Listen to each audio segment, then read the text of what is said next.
பற்றி என்ன சொல்லுங்கள். படம் ரொம்ப நல்லா இருக்குங்க. என்ஜாய் பண்ணிடல, ஃபீல் பண்ணி பார்க்க வேண்டிய படம் அந்த படம் படி பிரேம்ஜி வந்து ஒரு ஃபீல் குட் மூவியில் நடிச்சிருக்காரு. அதன்படி இந்த மாதிரி கதைகள் தேர்ந்தெடுத்தா பிரேம்ஜிக்கு வந்து ஒரு நல்ல ஃபியூச்சர் இருக்குது. அதாவது ஏற்றுக்கிற முடியாமல் தெரியும் வெளியில், ஆனால் படம் பார்க்கும்போது வந்து இந்த படம் பார்த்துட்டு ஒரு 5ஆவது நிமிஷத்துல அடாப்ட் ஆயிருவீங்க. அதுக்கப்புறம் படம் முடியும் போது அவனுக்கு உண்டான கோபமெல்லாம் உங்களுக்கு வரும். அந்த கண்டென்ட் இருக்குது. ஆமாம், சோசியல் கண்டென்ட் இருக்குது. அதனால் வந்து இது நிச்சயமாக வந்து ஒரு நல்ல ஃபீல் குட் மூவி இது. பிரேம்ஜியை தாண்டி அடுத்து சொல்லணும்னு பார்த்தீங்கன்னா அந்த பொண்ணு பிரேம்ஜியோட படம் நடிச்சிருக்க பொண்ணு ஒரு பக்கமான இது பண்ணியிருக்காங்க. அப்பாவுக்கு ஈடு கொடுத்து கரெக்டாக பண்ணியிருக்காங்க. ரெண்டு பேருடைய ஃபீலே நல்லா இருக்கு. ரொம்ப ஃபீல் கொடுத்து நல்லா பண்ணியிருக்காங்க. அது பல வருஷங்கள் கழிச்சு ஒரு பேத்தாசு இல்லாமல் ஒரு மெலடி இல்லாமல் ஒரு ஃபீல் குட் ஒரு சாங் ரொம்ப செமையாக பண்ணியிருக்காங்க. வெங்கட் ஜிகேவி மியூசிக்கில் வந்து கருப்பையாமுருகன் சார் வரிகளில் ஒரு வெங்கட் பிரபு பாடின பாட்டு உண்மையிலே மனசை பசைகிற மாதிரி ஒரு பாட்டு. ஆடியோ சரி, விசுவல் சைடில் பார்க்கும்போது மேக்கிங் பக்கம் இருந்துச்சு. நிச்சயமாக பிடிக்கும். ஏன்னா இப்போ இருக்கிற பசங்களுக்கு எல்லாமே ட்ரெண்டிங் மலையாள படம் தானே. ஸோ மலையாள படத்தை தேடி போகாமல் இருக்கணும்னா ஹீரோஸ் எல்லாம் எங்ககிட்ட இந்த சினிமா தமிழ் சினிமாவில் இருக்கவங்ககிட்ட நல்ல கதை கேட்டு வரணும். அது பிரேம்ஜி ஆல்சோ அவங்களும் இந்த மாதிரி கதை கேட்டு வந்தாங்கன்னா உண்மையிலே இந்த மாதிரி வருஷத்துக்கு 100-150 படம் நல்ல படம் வெளியில் வரும். தேங்க்யூ.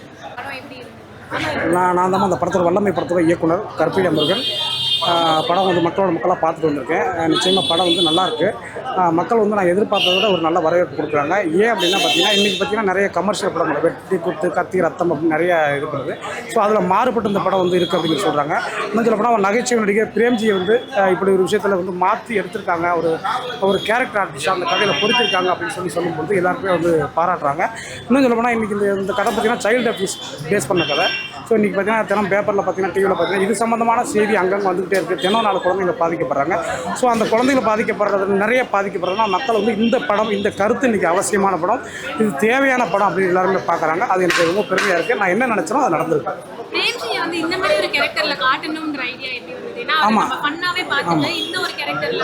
ஆமாம், இந்த படம் சம்மந்தமாக முக்கியமாக எல்லாருமே கேட்குற கேள்வி இந்த கதையை பற்றியோ அதை பற்றியோ. 2வது பிரச்சனை முதல்ல இந்த பிரேம்ஜி அந்த படத்துக்குள்ள எப்படி கொண்டு வந்தீங்க அப்படின்னு தான். இந்த கதையை பண்ண உடனே வந்து பார்த்தீங்கன்னா யாரை வச்சு எடுக்கலாம் அப்படின்னு சொல்லும்போது ஒரு கமர்ஷியலான ஹீரோ 4-5 பேர் யோசிச்சேன். சொல்லப்போனால் பேசக்கூட செஞ்சேன். பட் அப்புறம் மறுபடியும் யோசிக்கும்போது பார்த்தீங்கன்னா இந்த கதை கமர்ஷியலான ஹீரோ பண்ணும்போது ஒரு வழக்கமான 10-11 படம் மாறிட வாய்ப்பு இருக்குது. ஸோ இது வந்து கவனிக்கப்படணும் அப்படிங்கிறதுனால வேறு ஒரு விஷயத்தை நம்ம யோசிக்கணும் அப்படின்னு பிரேம்ஜியை நான் யோசித்தேன். பிரேம்ஜி பார்த்தீங்கன்னா நிறைய காமெடி ஒரு சேஷ்டையான ஆர்டிஸ்ட்டு. அவரும் இதை வச்சு இந்த படத்தை பண்ணால் நிச்சயமாக கவனிக்க வைக்கப்படும் அப்படின்னு நான் நம்பினேன். அதனால் அவர் அந்த படத்தில் கொண்டு வந்து அவரும் கதை கட்ட ரொம்ப பிடிச்சி போய் படத்துக்குள்ளே வந்தார். நான் எப்படி நினச்சேனோ அதேமாதிரி நடிச்சு கொடுத்தாரு. அவருடைய வழக்கமான அந்த சேஷ்டைகள் காமெடிகளை எல்லாத்தையும் விட்டுட்டு 100% அந்த கதைக்குள்ளே பொருத்தமாக நடித்தார். அது ரொம்ப வெற்றியாக இன்றைக்கி கிடச்சிருக்கு. ரொம்ப நன்றி. உண்மையிலுமே ரெஸ்பான்ஸ் நல்லா தான் இருக்குது. இந்த மாதிரி படங்களுக்கு கொஞ்சம் முன்ன பண்ண கூட ரெஸ்பான்ஸ் சமயத்தில் இருக்கலாம். அதை நம்ம வந்து காதில் வாங்கி தேவைன்னா நல்ல படைப்புகள் போய் சேர்றது கொஞ்சம் தாமதமாக கூட ஆகலாம். ஆனால் நம்ம நல்ல படைப்பு நல்ல படம் எடுத்திருக்கோம். அதற்கு படம் பார்த்த அத்தனை பேருமே ஒருவர் கூட வந்து தப்பான விமர்சனம் பண்ணல. நிச்சயமாக நல்ல படத்தை எடுத்துருக்கீங்க. இன்றைக்கி தேவையான படம்னு சொல்லிட்டு பத்திரிகையிலையும் டிவிலையும் உங்களை மாதிரி மீடியாக்கள்லையும் படத்துக்கு பெரிய சப்போர்ட் பண்ணுறாங்க. நிச்சயமாக அந்த படம் ஒரு மாபெரும் வெற்றி படம் தான். அதில் எந்த வித மாற்றத்துக்கு கருத்து கிடையாது. பொருளாதார ரீதியாக முன்ன பண்ண இருந்தால் கூட இந்த படம் படைப்பு ரீதியாகவும் விமர்சன ரீதியாகவும் மிகப்பெரிய வெற்றி படமாக நான் கருதுகிறேன். நல்லா இருந்துச்சுப்பா. என்ன மாதிரி மெசேஜ் சொல்றாங்க, எப்படி கன்வே பண்ணிருக்காங்க? பெண் குழந்தைகளை பெற்ற பேரண்ட்ஸ் கண்டிப்பாக வந்து பார்க்கணும்.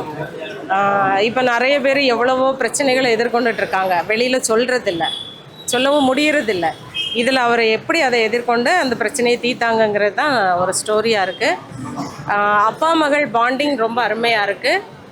அப்பா மகள் பாண்டிங் நடிப்புன்னு சொல்கிறத விட அவங்க உயிரோட்டமாக வாழ்ந்திருக்காங்க. பிரேம்ஜி இந்த மாதிரி கேரக்டர்ல பார்க்கறதுக்கு வந்து எப்படி இருக்கு ஆக்சுவலி? இதுக்கு ஆமாம், அதில் பார்த்துட்டு இதை பார்க்கும்போது அவர் வந்து எப்படி சொல்கிறது, அவருக்கு இது வந்து ஒரு திருப்பு முனையாக இருக்கும். இந்த படம் கேரக்டர் ரோல் நல்லா இருக்குது, அருமையாக பண்ணியிருக்காங்க, வாழ்ந்திருக்காங்க. உயிரோட நம்ம குடும்பத்தில் ஒருத்தங்க இருந்தால் எப்படி இருக்கும் அந்த மாதிரி வாழ்ந்திருக்காங்க. அவருக்கு இது டேர்னிங் பாயிண்ட் அப்படி இருக்கும்னு நம்பலாம்.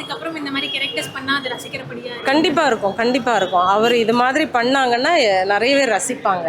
கண்டிப்பாக இருக்கும். தேங்க்யூ. ரொம்ப நேரம் ஆச்சுங்க. இல்லை, ஒரு படம் எப்படி இருந்தது? படம் நல்லா இருந்துச்சு. என்ன மாதிரி மெசேஜ் மேம் கன்வே பண்ணுறாங்க? பாலியல் ரீதியான துன்புறுத்தல்கள், அந்த அப்யூஸ் எல்லாம் எப்படி சொசைட்டியில் நடக்குது, அதை எப்படி அந்த ஃபேமிலி ஹேண்டில் பண்ணுறாங்க அப்படின்றத அழகாக சொல்லியிருக்காங்க. தேவையான அளவுக்கு சொல்லியிருக்காங்க. டைலாக்ஸ் ஒன்றும் செம்மையாக இருக்குது.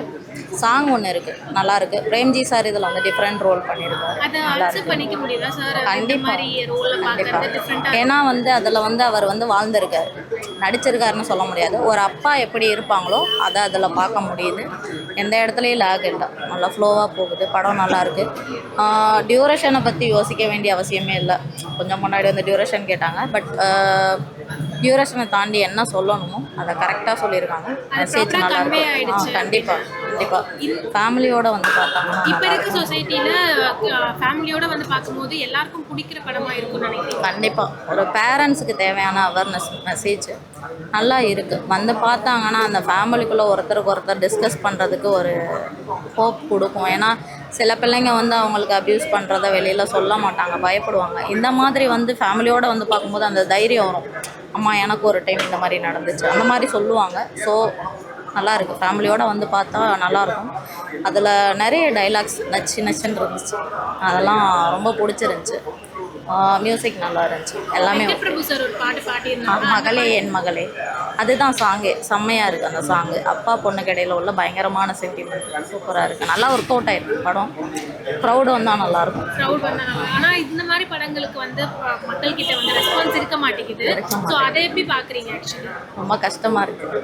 நல்ல கதைகள்லாம் எங்கேயுமே எப்போவுமே போய் சேர மாட்டேங்குது.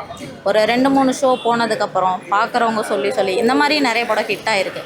பார்த்துட்டு நல்லா இருக்குன்னு சொல்லி அடுத்தடுத்த ஷோ வந்து ஃபுல்லாகிறத கூட பார்த்துருக்கோம். ஸோ இந்த படமும் அந்த மாதிரி ஆனால் நல்லா இருக்கும். தேங்க்யூ.